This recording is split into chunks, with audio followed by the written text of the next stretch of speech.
Okay, let me first come here and I disable most of this so that people can chat. Then let me come here. People cannot rename themselves.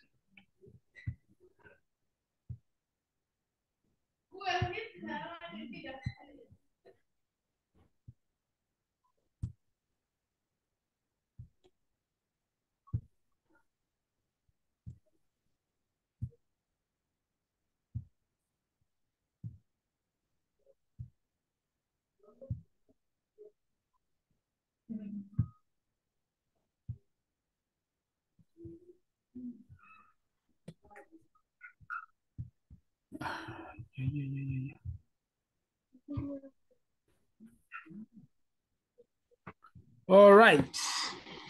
My name is Dennis Okelo. I am your teacher today. I teach in Taiba International School. Abraham, how are you? How are you, Abraham? I can see Trevor. Good afternoon. I'm fine. Good. So I am teacher Okelo.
Okay, teacher is not yet here. Let's wait for a few minutes.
For those in the chat, some of you are saying that teacher is not yet here. I think it's because of the rain, because in some places it's raining. But let's wait.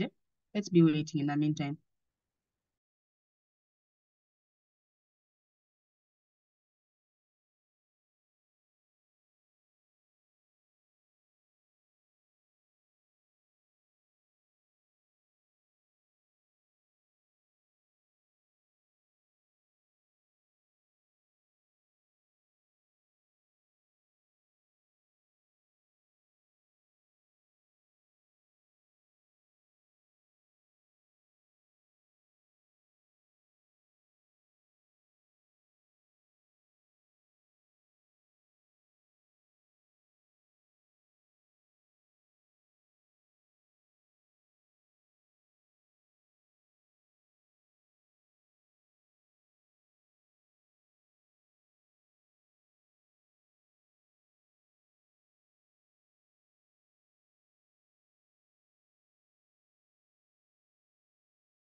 Okay, now you're the co-host. Very much. Okay, let us proceed. Something is disturbing me here, but let's continue. Can you see what I'm sharing?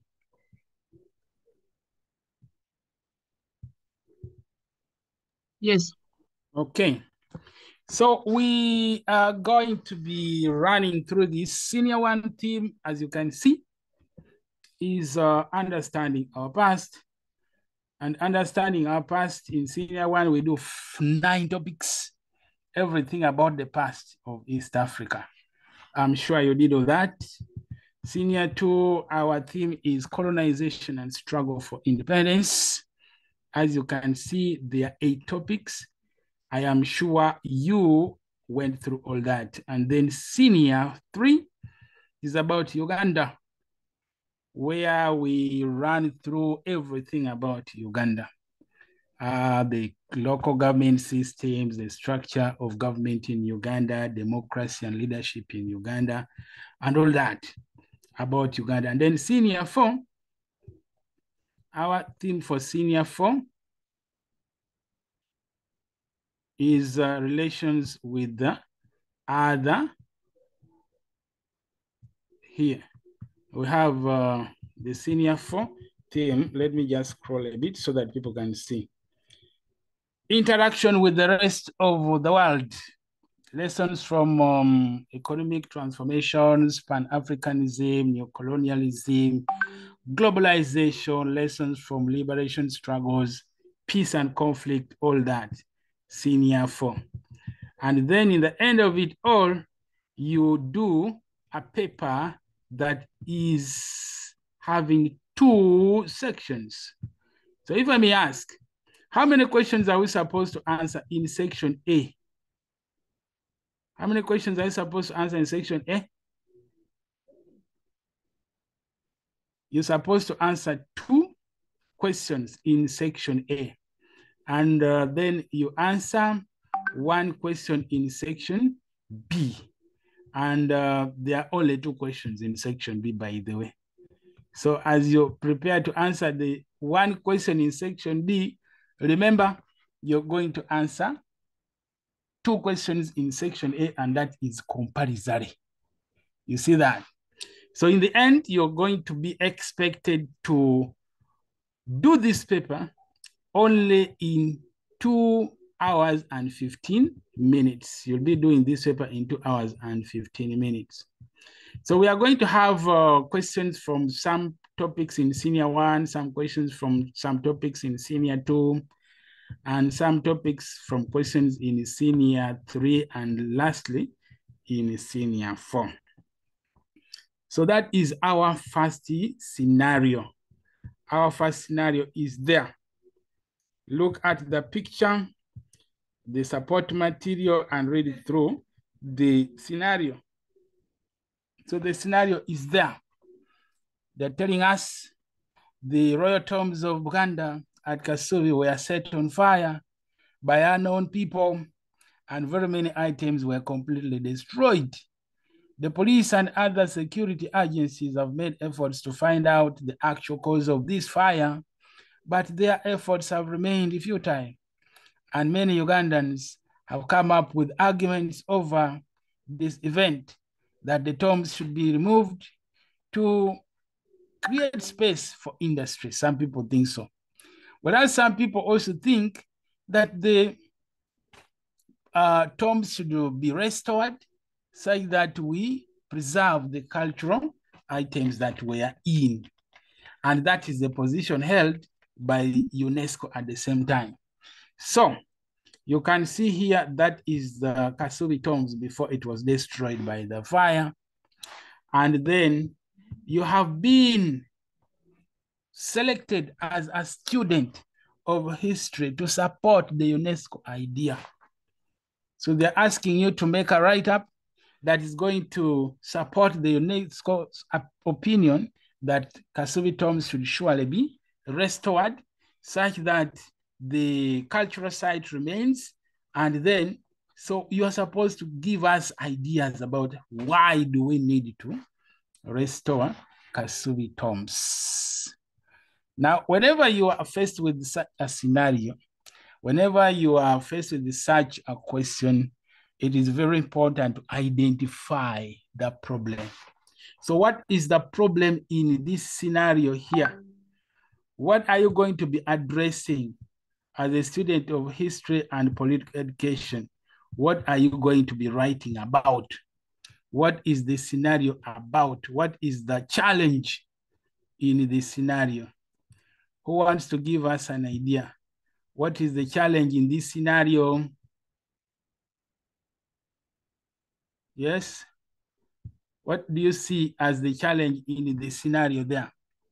Okay, I see Mugabe Trevor wants to say something. So Mugabe, what is the challenge in this scenario? I've unmuted. The challenge I see is ignorance. Ignorance on the importance of cultural sites, especially that they're talking about. Very good. Then I see someone who calls him or herself nobody. What do you want to say? What is the challenge, Mr. Nobody?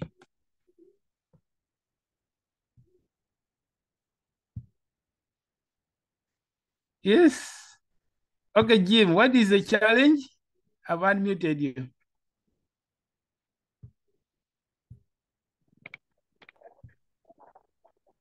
I think the challenge is knowledge. Lack of what? Lack of knowledge about cultural sites, okay? Lack of knowledge about cultural sites. The importance of culture. Very good, that is correct. Then let me ask, I am seeing Weko Simon or Simon. What is the problem? Yes?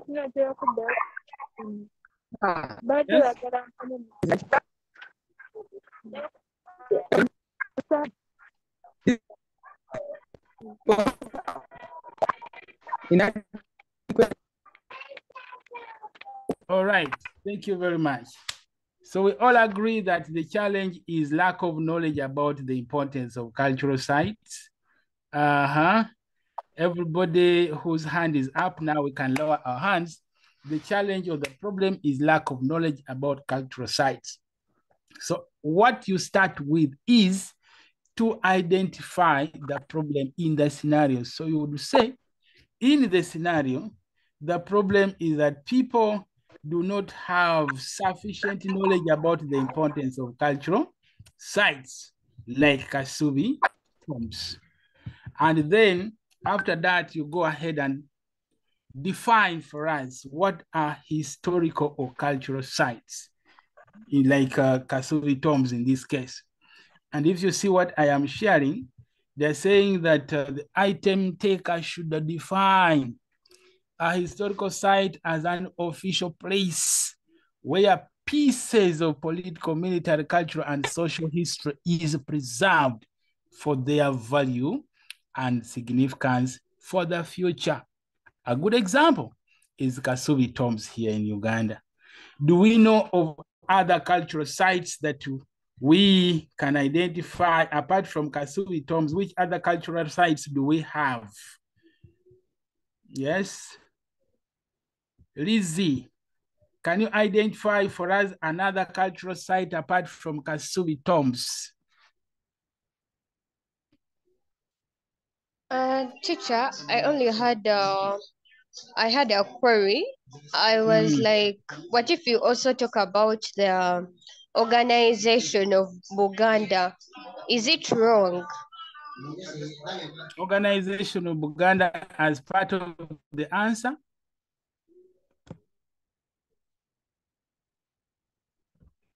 For now, we are looking at how to interpret this question. The first step, identify the problem. In the scenario, the problem is that people do not appreciate the value of cultural sites.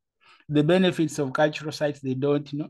The merits of these historical sites, they don't know. That is the first step. The second step, you go ahead and define what are historical sites.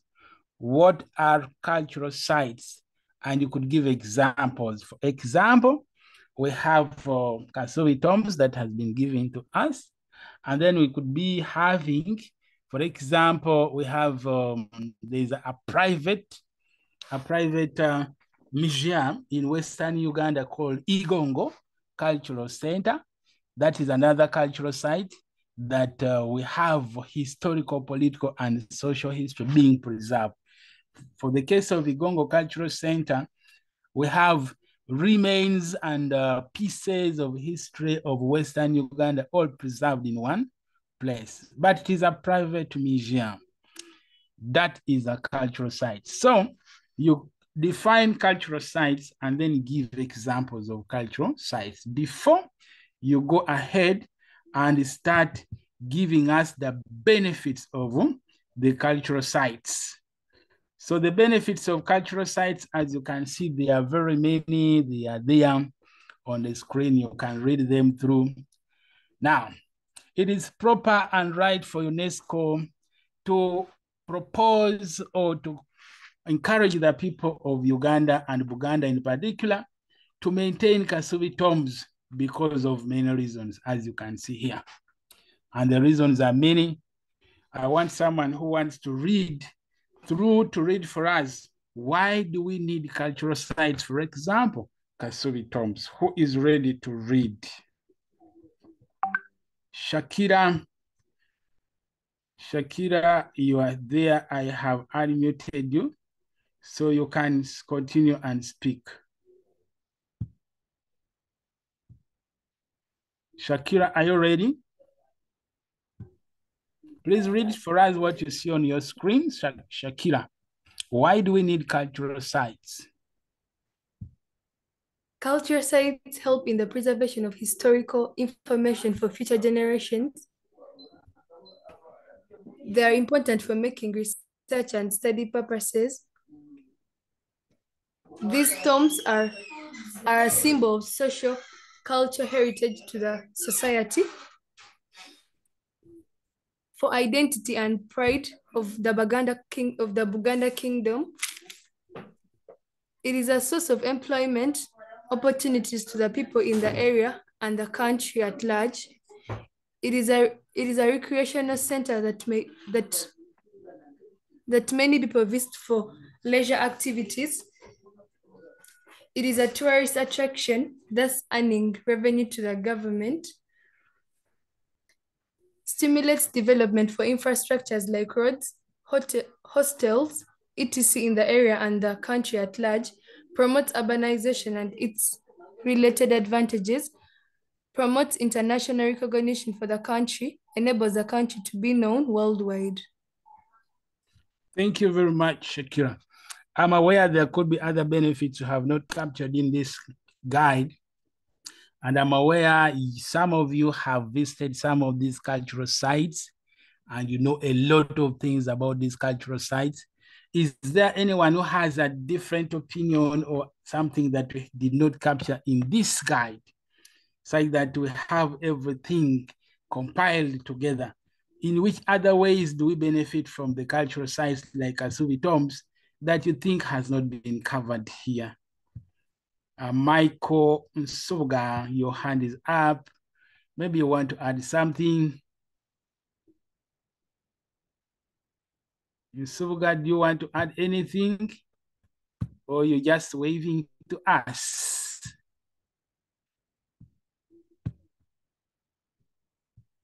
Okay, so we have seen that cultural sites are very important, and indeed we need the cultural sites. And these points, as you've seen, these are just bullet points. Yes, I want Michael? to, for me, I was asking, they brought that question in our mocks.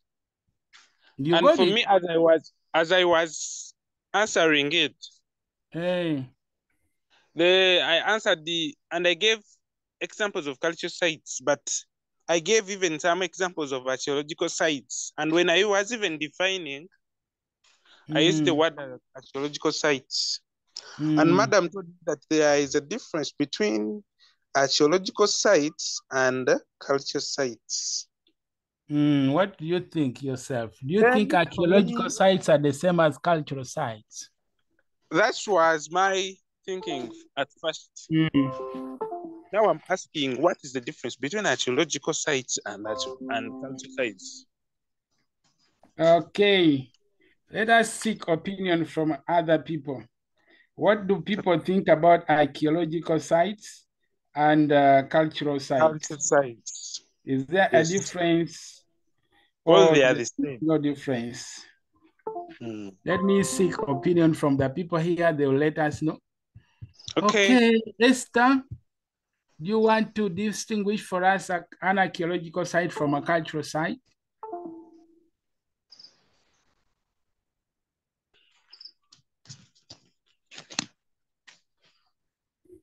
What's an archaeological site and how different is it from a cultural site?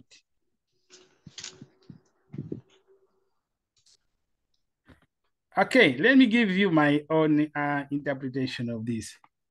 Yes, teacher. An archaeological site is a location where remains of past human activity are preserved and studied by archaeologists.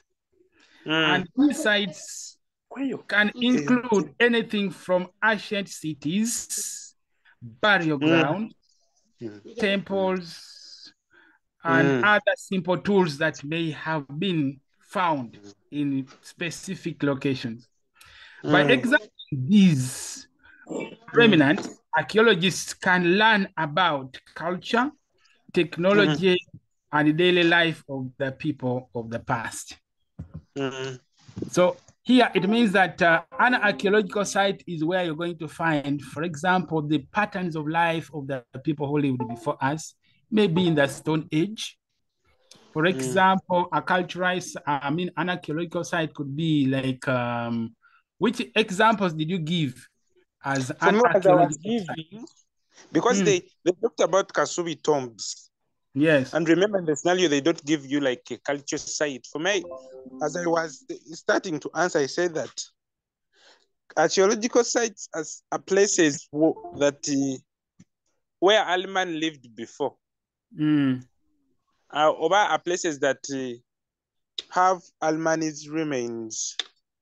Those are archaeological sites. And then I gave examples like the Uganda Museum, Gorge. There is this I'm gaining Zimbabwe. Then I started giving their importance. And when Madam was marking, she crossed the word archaeological sites. And what explanation did she give you?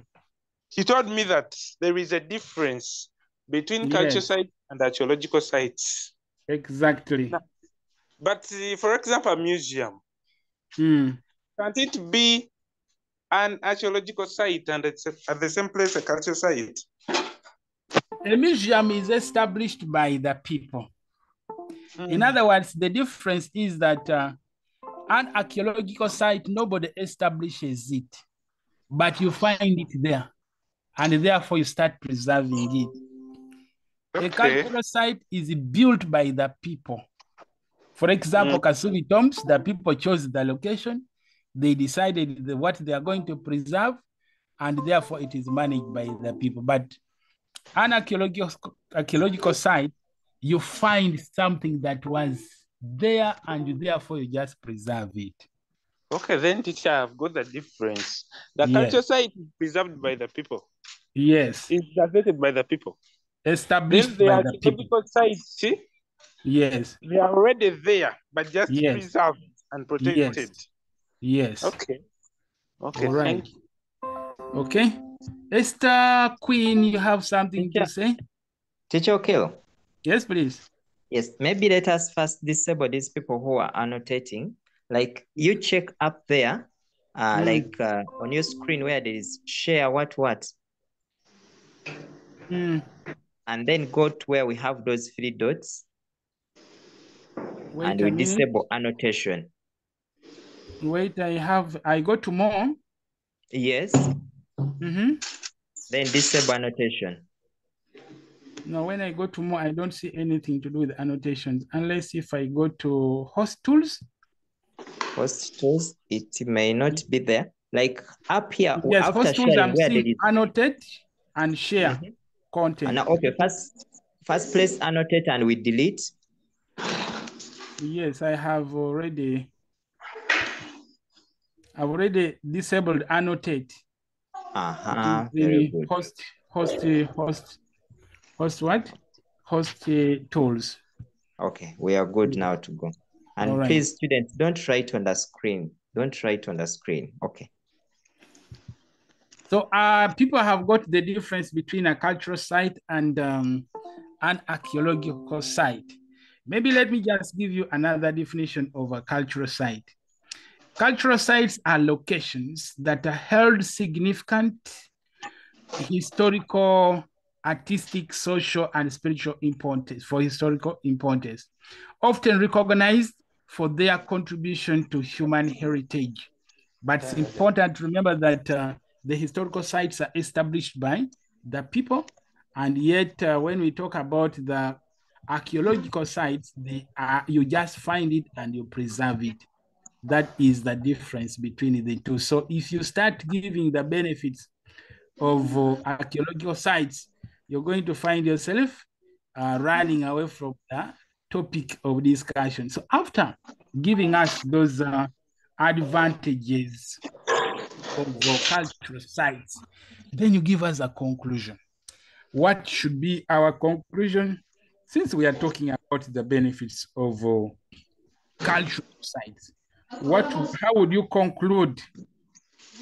Michael Nsubuga, would you like to give us your conclusion after writing our essay about the importance of cultural sites?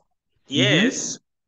For example, now after giving the advantages, I can say that when I'm concluding, yes, with the above benefits, all advantages of cultural sites, it is very important and crucial to preserve and protect them. And preserve and protect them. Thank you very much.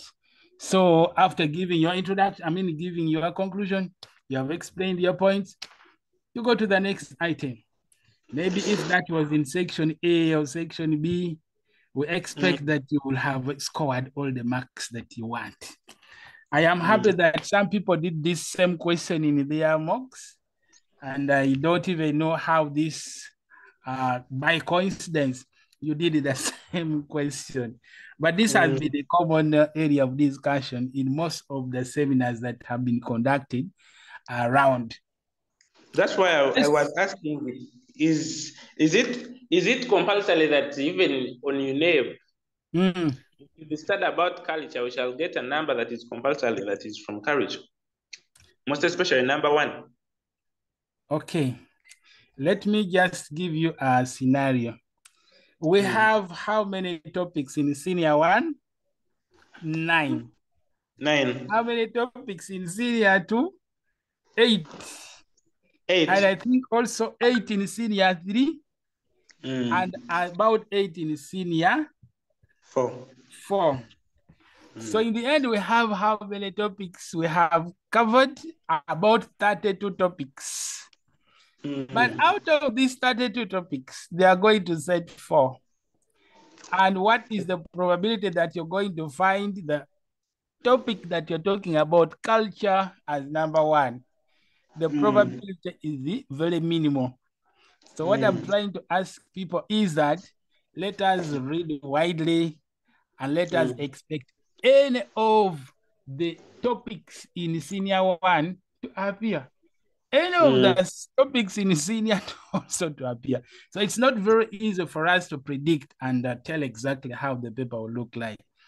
You saw the sample paper. Did you see the sample paper? Yes, we saw it. Yeah, from UNEB.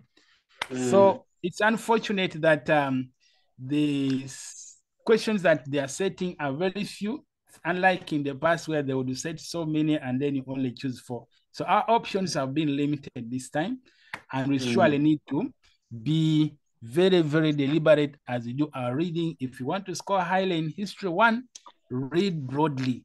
2, make sure that you know how to interpret the scenario. The good thing in this case, they are giving you a scenario that actually reminds you about the topic that you're supposed to be discussing. And even they give you a support material. Sometimes, by the way, it may not even be about what you have studied in class, but it is also about how you're going to interpret it. Sometimes you may not have read about cultural sites, but when they give you a picture of Kasubi tombs, I think you can reason it out and say, okay, Kasubi tombs can help in this way. Kasubi tombs can help in this way. Even here, this is correct. So I think it's a little different, but it's easier to me, I think. Yes. Yeah.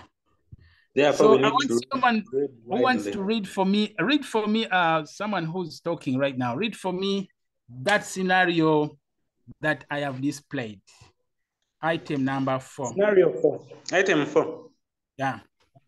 Several people from the Buganda and Teso regions in Uganda have lived in the United States of America and over 50 years. Consequently, their children and grandchildren have adopted American customs and no longer value their own cultural traditions. The heads of these families have organized an annual cultural convention meeting for their children and invited cultural leaders from their societies. These leaders have asked you to prepare a written presentation for the event. Task: explain the important aspects of cultural leaders. Explain the important aspects the cultural leaders should emphasize in the above convention meeting. That was Umta. Okay. It came in Umta. Hey. Umta, that was number 1. Number 1 in Umta, this one here. Okay. So what is the problem in this scenario?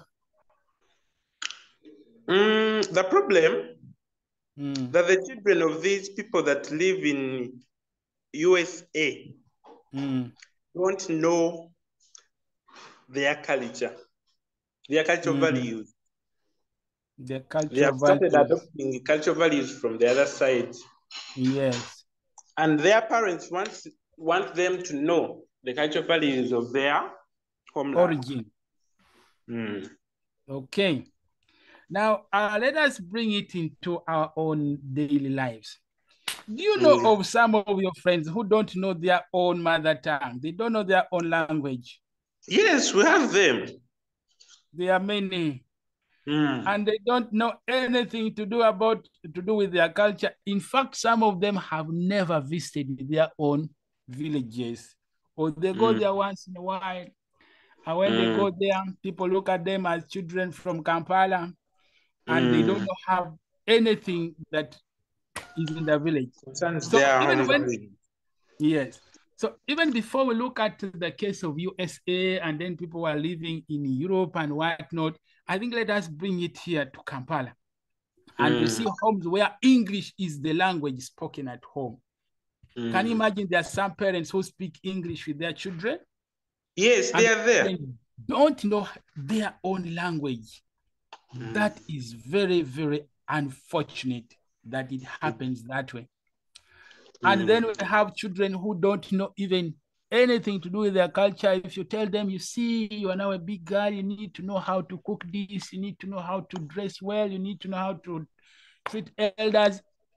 And they are wondering and they're not expecting that. I think that's the reason why children are taken for courses during this holiday. I don't know whether they have anything to do with basic. They take them for training, like which training is usually common here in Buganda? It's that one. So parents have seen that children are really suffering. Children don't know how to peel matoke. People don't know how to cook. And now you are supposed to give us what is the value of knowing issues about your culture. Values of knowing issues about your culture.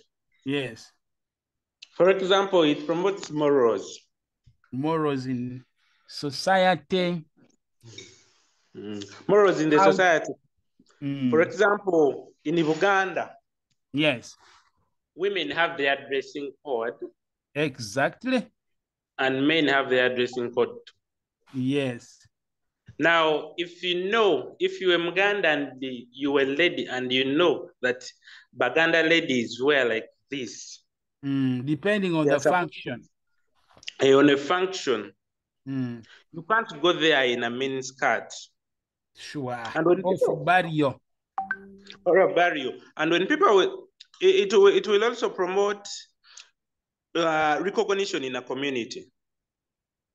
And it is a source of respect for people. Yeah, for people. Yes.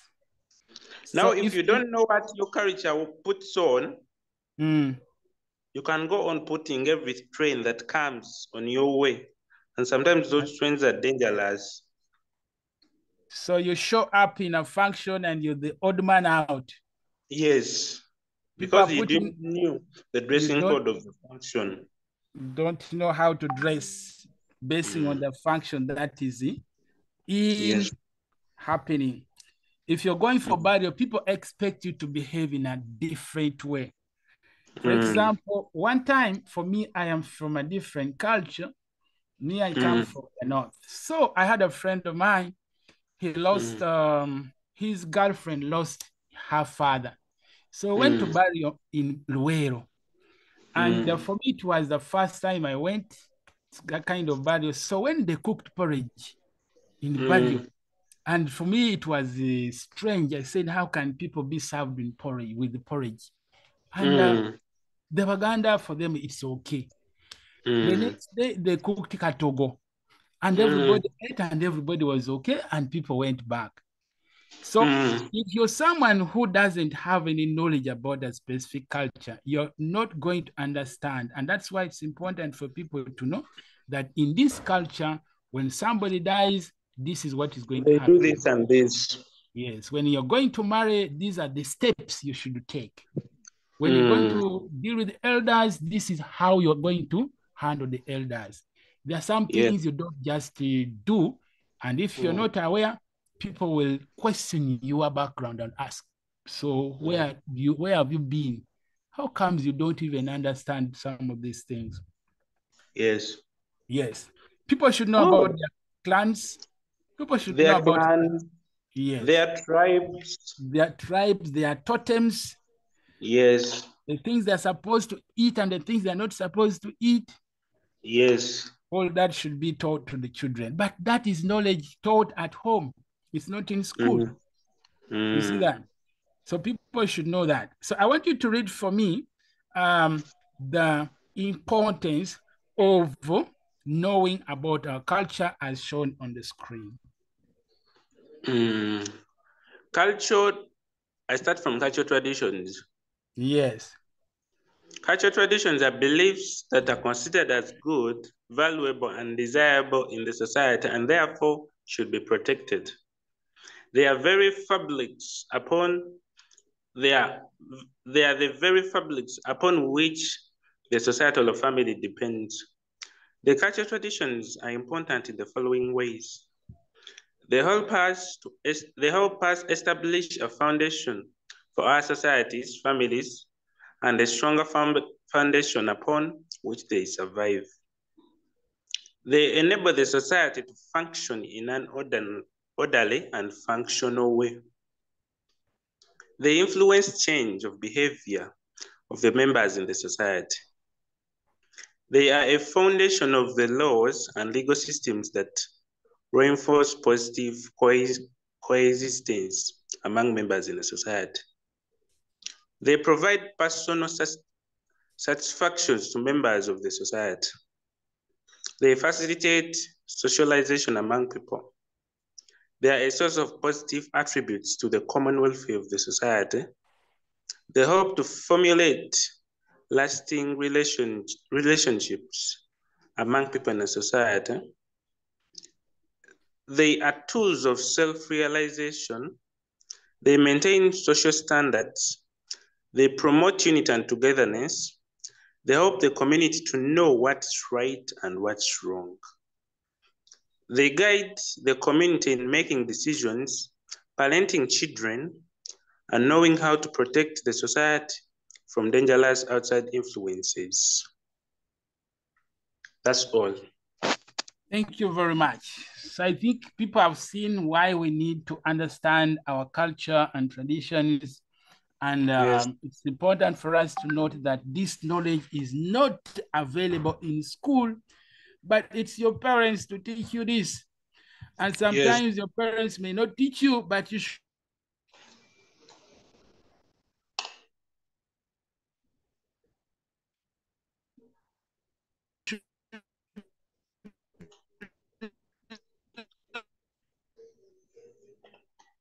The network.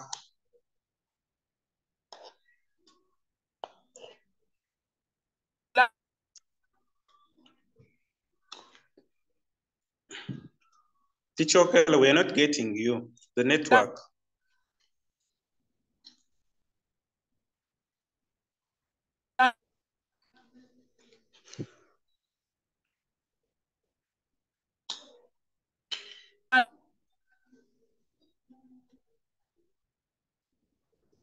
Teacher Okelo is not stable.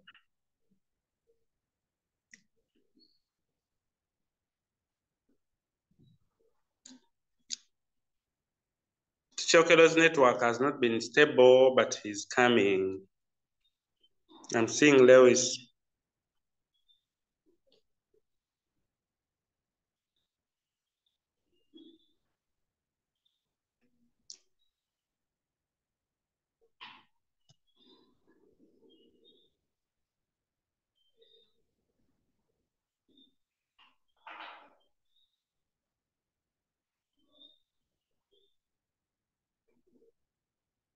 Members, Teacher Okelo is coming.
Hello, everyone. We are on item number 5. You can see item number 5 is there. They are talking about people who have been taken over by foreigners. As you can see, the foreigners are holding guns. The people need to free themselves. I need to ask someone who can read for us. I see many people's hands up. Francis, do you have anything to say? Francis?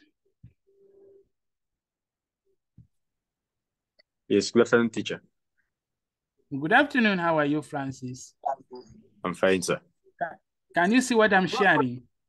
Yes, teacher. All right. I want you to read for me the scenario. Yes, teacher. Teacher, in Kilembe district, a group of foreign migrants settled in the area and took up the leadership of this district. They subjected the natives to unjust treatment, which led them to untold misery and suffering. The natives would like to regain their independence, as it is the only way this unfairness could be solved. You have been identified to educate these natives. Yes. So what do you see as, what is the problem in the scenario? The problem in the scenario? The problem in the scenario is that the foreign rule of colonialism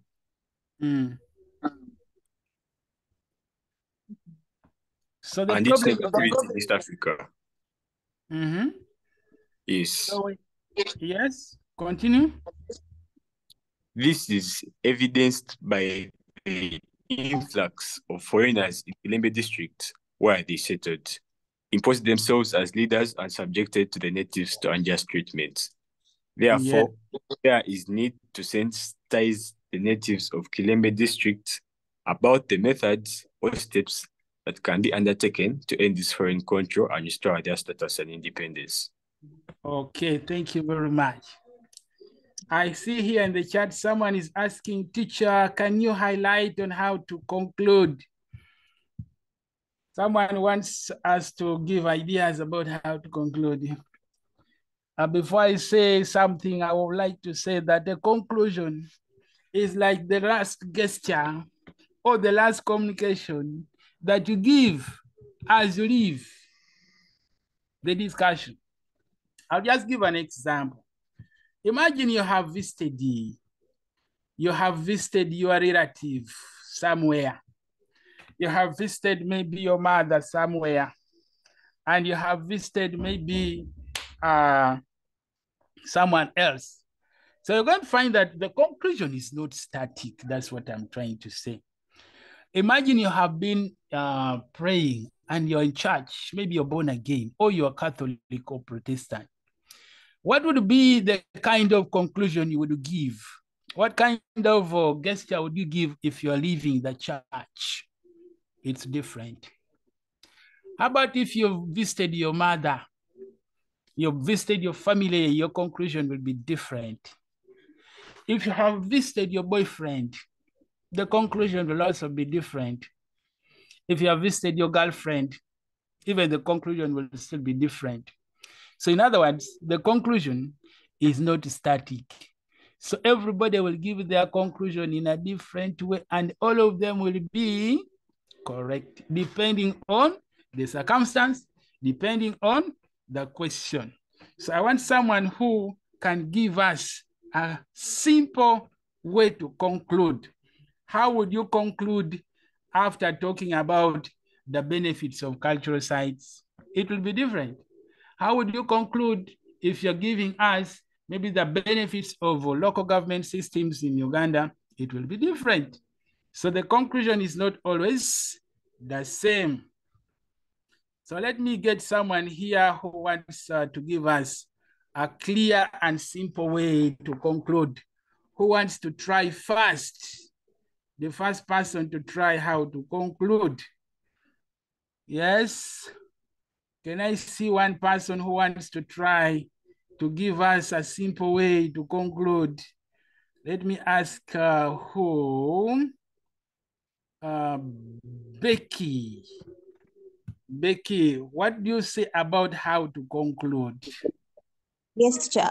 For us in our school, when an invigilator came, she told us that the way of concluding, you first state the problem.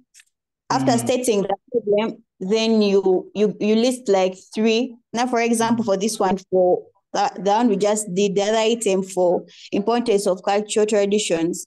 Exactly. You state the problem first, then after you just list, you be like, the traditional, you say cultural traditions promote this, and that, but there should be only 3 without you explaining. Then you already explain them up.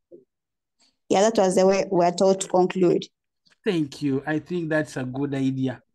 Anybody with a different way? Let me ask Elvis. What do you say about how to conclude? Teacher, when you're concluding, depends on the scenario. Question asks for reasons why we should sustain a certain institution. You have to, in your conclusion, you have to defend your points so that they can sustain the situation. Thank you very much, Elvis. Then let's see, Audrey, what do you have to say about how to conclude? For us at school, our teacher told us when we are concluding, we can give a personal opinion. For example, you can decide to conclude and say, maybe in conclusion, cultural traditions are important because this and this and that. Yeah, or you can even decide to not support it, but it really should be relevant to that question, but like a personal opinion. Very good. So I think the person was asking how to conclude. Now you have many ideas. You can identify the problem in the scenario, and then you concretize it by mentioning some of the items you have discussed in the body of the essay, and then you summarize it by giving your own opinion. And it is not, it does not necessarily mean that you have to agree with what you've been discussing. You can even disagree, but it should be there. The conclusion will give you marks. Whereas the essay will be marked as a whole, it's important for you not to ignore or neglect the conclusion because it is part of the essay. Right. So let us go to the answers to this item here. What the person is expected to write in this case where people have been invaded by foreigners and the foreigners are taking them bad. And now these people must get free. And I'm asking, is it possible to get independence in a silver platter? Can you just go to church, pray and fast, and then you will have freedom? Is it possible that you can just wake up and then you say, we are hoping these people will one day set us free, and you see life will just continue like that? No, it's not possible. It's not possible. So in this case, struggle. It is a struggle. Yes. So people must be aware that if you want freedom, it is going to involve sacrifice. It is going to involve a fight. It is going to involve bloodshed. It is going to involve a price. It is going to involve planning. It is going to involve working together. So you don't just be there and think that freedom will come to you. And that is also a fact of life, that life is just not going to be simple the way it appears, the way people, when you're in school, they bring for you, grab, they do this. Life is not going to be like that. It is a struggle out here. And the same way these people should be aware that what they need to do is going to involve planning. It is going to involve resources. It is going to involve them working together. It is also going to involve death. It is going to involve injury. It is going to involve force. It is going to involve sacrifice, and people will get free in the end. So the problem in this case, in this scenario, is that people need to be free. but they are not aware how they should get through that. The foreigners are still there, and you can see the Africans are in bondage. So after identifying that, then you go down here, and then you tell us what the people should do. In order for them to become free in Kilembe district, they should do this. In order for them to do this, they should do that. In order for them to get freedom, they should know this. In order for them to get freedom, they should know that the struggle is not going to only be about the people of Kilembe. They need foreign support. They need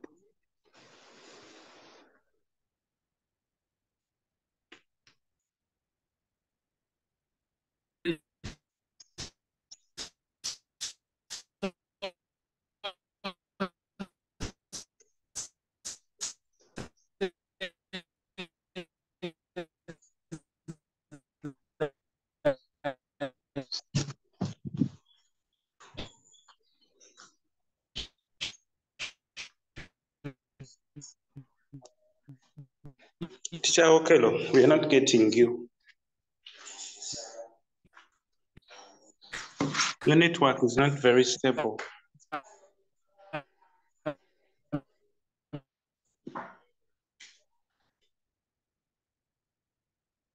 Lewis, why is Teacher Okelo's network not stable?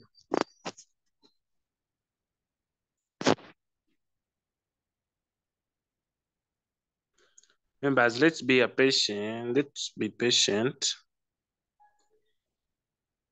as we wait for the teacher. But I would like to comment on someone who said that their teacher told them to list. In new curriculum, there are no marks for listing. When you list, a teacher may mark you, but you'll get like 1 out of 3. 1.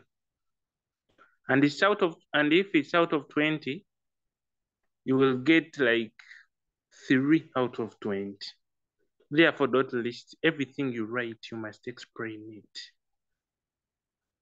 Once you list, you may not get the marks that you would like to get. However much your answers may be correct, but they need you to explain. Let's wait for the teacher to come.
But when you are revising, teacher is back. The teacher is back. He's stabilizing his network. Teacher Okelo, we are waiting for you.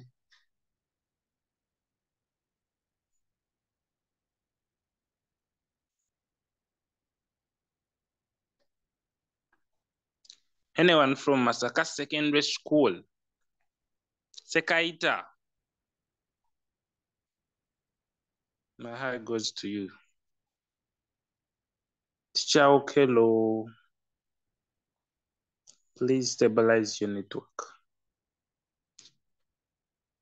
So are you yourself from Masaka, he says? Yeah, I'm from Masaka, he says. I understand that school has a big population. Big population, but we have enough teachers, enough resources. Wow. Because in extreme, we can be only 56 to 60. And how many streams do you have? Now in S4, we have almost 10. And you can find that each stream has its teacher. That is another school of its own. It's a big population, but enough resources. Okay. Okay, thank you so much for keeping the people on. But let's continue with the methods these guys should use in order to make themselves free. Number one, you see there, I would like you to read for me the measures these people should take to become free. To restore their status and gain independence, the natives of Chilembe district can take up the following steps. They should unite and cooperate together in this struggle and denounce any form of sectarianism, tribalism, and ethnicity. Form a united front to demand for their rights and freedom. Adopt militarism by staging violent resistances against these foreign migrants. Borrow examples from successful liberation struggles in Africa, e.g., the defeat of apartheid in South Africa.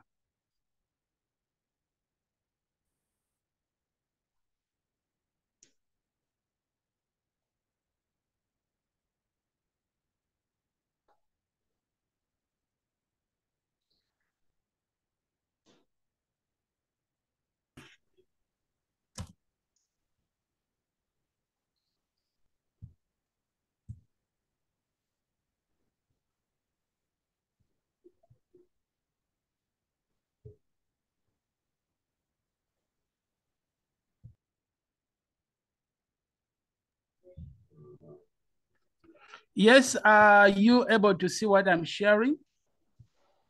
No, we aren't. Yeah, now we are able. They enable. I'm seeing from the enable. Wait. Just a minute. We are here. So we should be there. All right. Can you see now? Yes, I can. They must acquire the knowledge and skills to compete with the immigrants and assert their rights. They should adopt nonviolent resistance strategies such as peaceful protests, boycotts, and civil disobedience to put pressure on the immigrants to lose their grip on power. The people of Chilembe should reach out in local and international organizations, government and human rights groups to raise awareness and get support for their cause. They should identify and develop capable leaders from within the native community to spearhead the movement and issues peacefully, such as negotiations, meditation to address their grievances. They should develop economic independence by supporting local business initiatives to reduce reliance on immigrants. They should demand for political representation in local governance and political structures to ensure their voices are heard and interests are represented. The natives must remain committed to their cause and continue to push it. That's all they should do.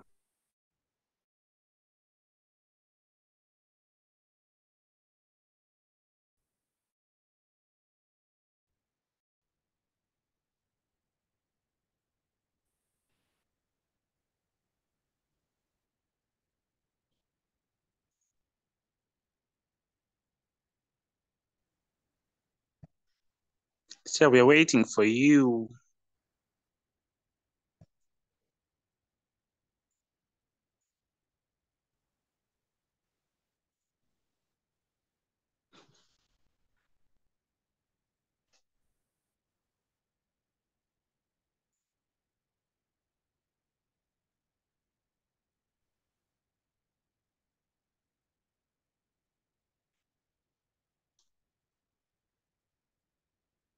I don't know why the teacher is not stable today, but let's be patient. He's coming.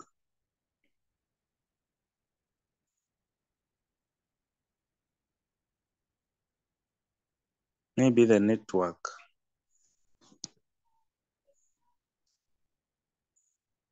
Let's wait for him.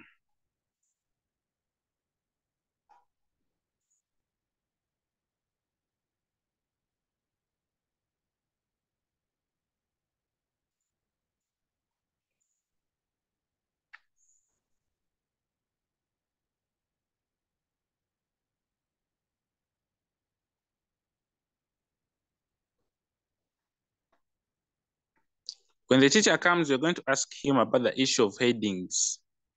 Do they give marks?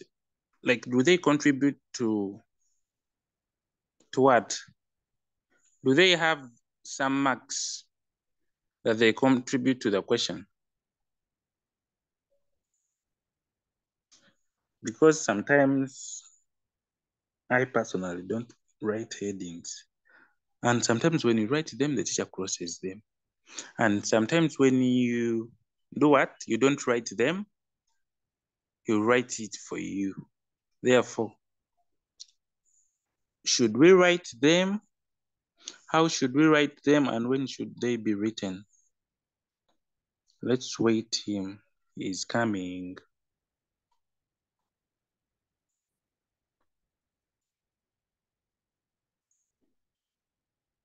His network has not been stable today.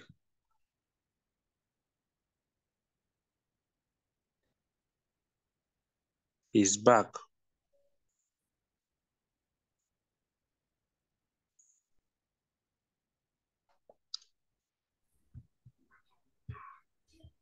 I heard what you were talking about as my network was disturbing. So what was the question again?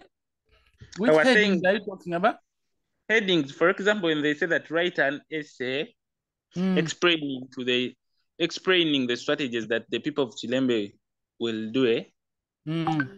We write headings like you say an essay explaining or an essay giving out the steps that the people of Chilembe should follow so that to attain their independence. All right, as you've seen, in this paper, they are asking you a lot to do with the functional writing. Someone ask you about a speech. Sometimes they ask you about maybe write an essay, maybe write an article. So what you should be writing is not a title, but your first paragraph. Your first paragraph should tell us what you're writing about. Is that an essay? Is that a speech? Is that an article? So that should be captured. At the same time, you should also identify for us the problem. So there's you're not supposed to write a title in capital letters and you underline, because they ask you different things. And sometimes they limit on the number of words that we should write. They say in not more than 500 words. Explain to the people of Chilembe. Should I write while counting the words? Or I just write? It is not very easy for you to exactly count the words, but you can estimate the words. For example, if you know that in your first line, for example, if you look at my first line, according to what I have displayed here, I have 1, 2, 3, 4, 5, 6, 7, 8, 9, 10, 11, 12, 13 words. So you may find, okay, on average, I have maybe 10 words in a line. So they want 500 words, then you know you're going to write about 50 lines. But also within those 50 lines, you should bring out the best that you want to write about. just make sure that every point that you want to write is within that very few words that they have asked you to write. So you are going to estimate the words without necessarily counting and then reaching a certain point, and then you find you have written few points. Because in the end, what counts that gives you marks is actually the points. But also don't forget that an essay must always have an introduction, an essay must always have a conclusion. All right. I think we can proceed now. So we have seen the strategies that people of Kilembe should be using if they want to be free. Some of the measures or some of the strategies, it's important to note that some of the strategies are diplomatic strategies, whereas some of the strategies are forceful or violent strategies. For these people to get independence, it's not going to be an easy ride. It's not going to be an easy struggle, but in the end, they will enjoy the sacrifice. So you give your conclusion basing on that. What therefore do you see? You're going to say that the people of Kilembe, as they fight for their independence, they must be aware that the struggle is not going to be easy. The struggle is going to involve sacrifice. The struggle is going to involve help from other people outside Kilembe. The struggle is going to involve resources that they must contribute themselves. And the struggle is also going to be diplomatic. Sometimes they may have to talk with the foreigners and see if the foreigners are willing. And lastly, if all fails, then they must go and fight in order for them to get what? To get freedom. So in the end, the people of Kilembe will get their freedom if they adopt those strategies. Now let's see item number 7. Item number 7, let me share so that people can see what is in our item number 7. I see someone's hand is up. Okay. Who is this? Blessy, your hand is up.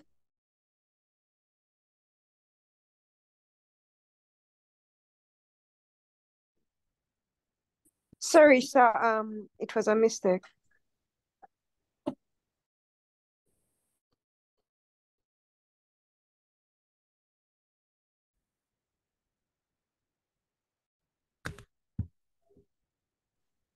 Sorry, I'm very sorry. My hand was up by a mistake.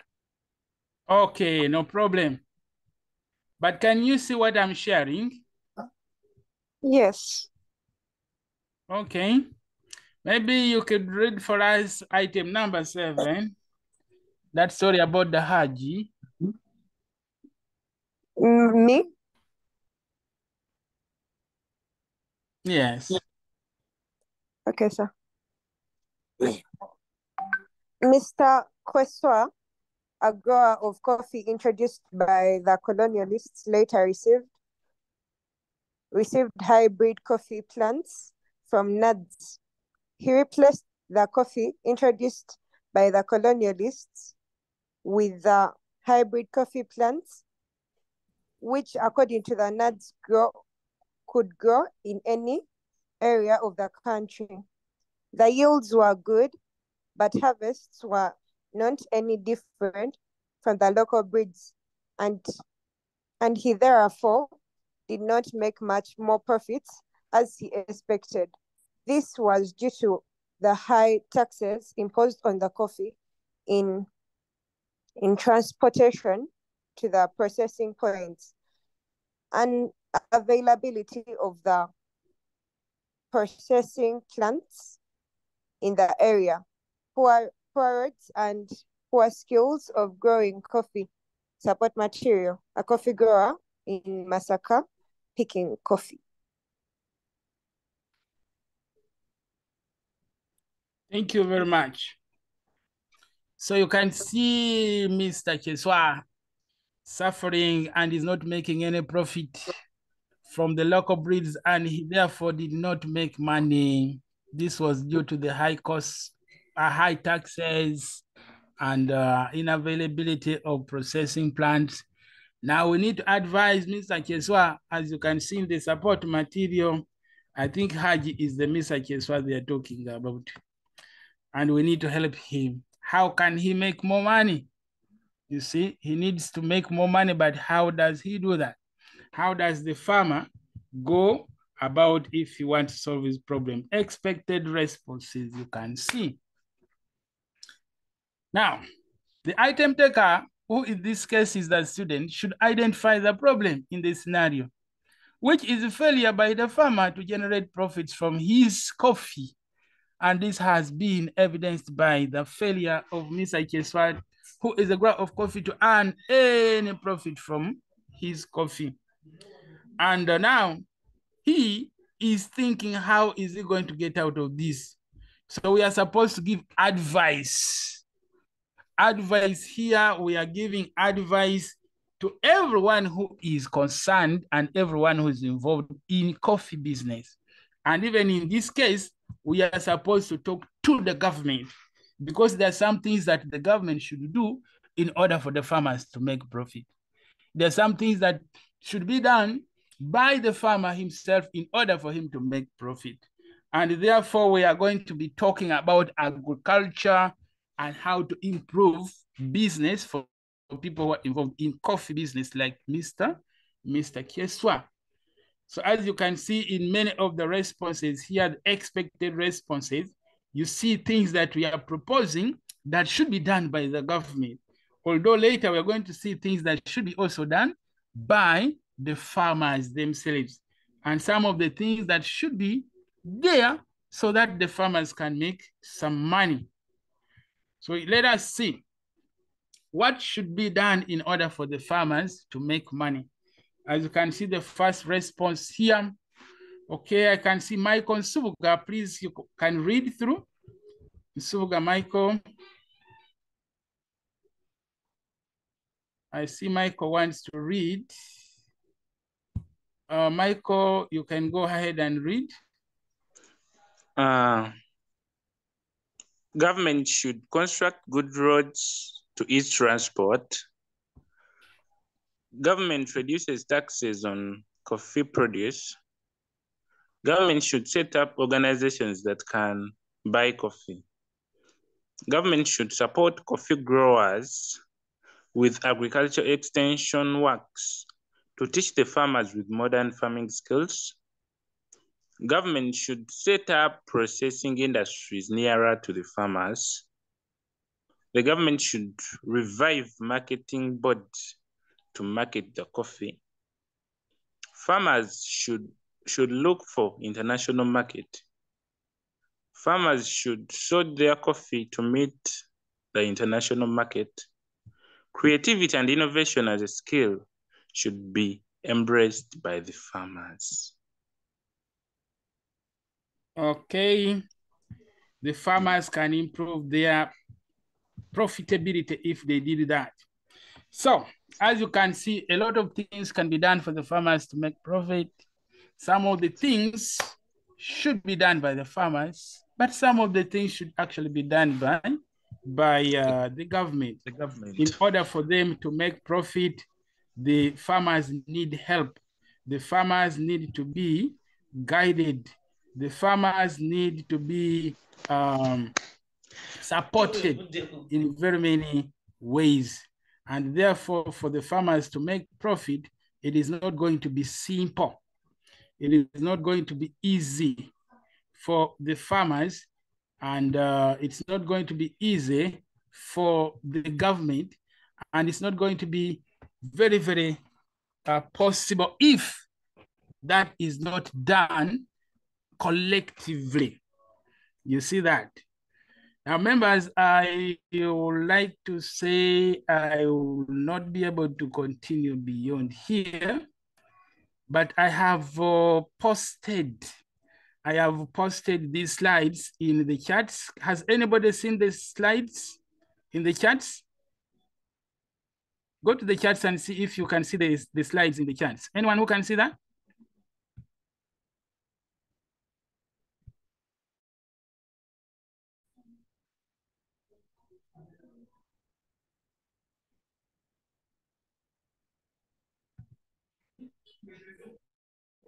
Anybody? Yes?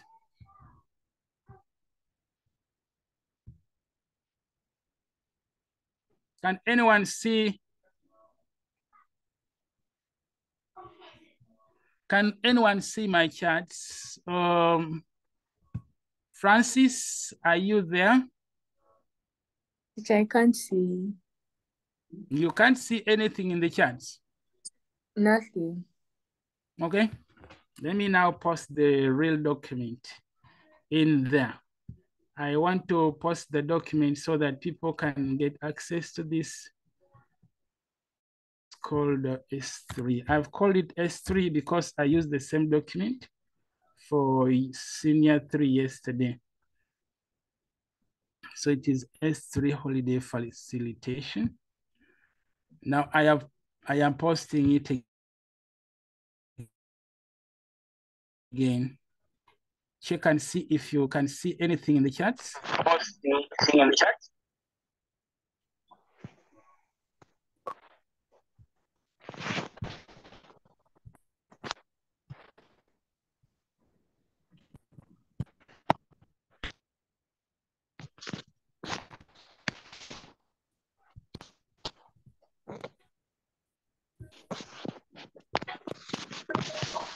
Can anyone see that?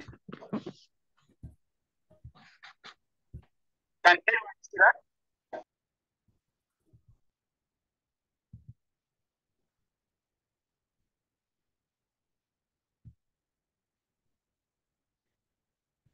Okay, people cannot see what I am posting. I really need to fix this very fast. Let me go to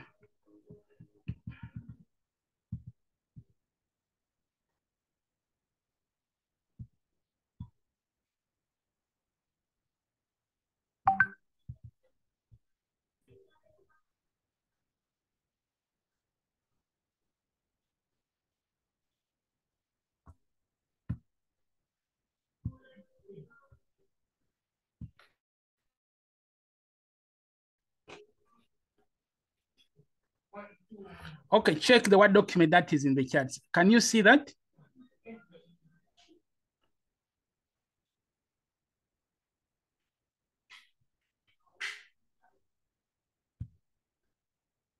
There's a document I've sent.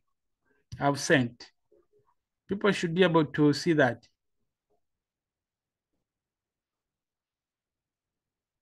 Okay, so Trevor is saying she has it. He said, I have it. Let me send it. So, Trevor, you're going to help me post this document in the group. I am sorry I have to end this a little early because my network is disturbing, but that is the document that you have been using, and please share that information with your friends. Thank you very much.